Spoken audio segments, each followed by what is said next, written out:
Good afternoon বন্ধুরা।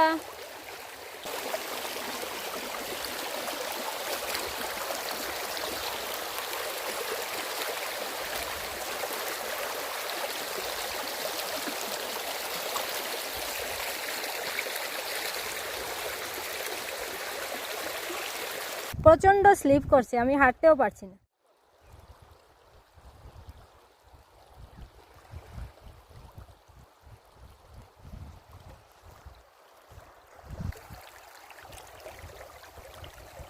এটা হচ্ছে ডলু নদী, অমরানগর আর সত্যনগরের মাঝখান দিয়ে বয়ে যাচ্ছে যে নদী, এটা হচ্ছে ডলু নদী।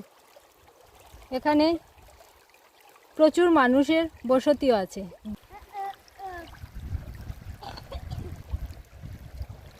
অনেক সুন্দর লাগছে, কিন্তু পাথরগুলো এত স্লিপ করছে,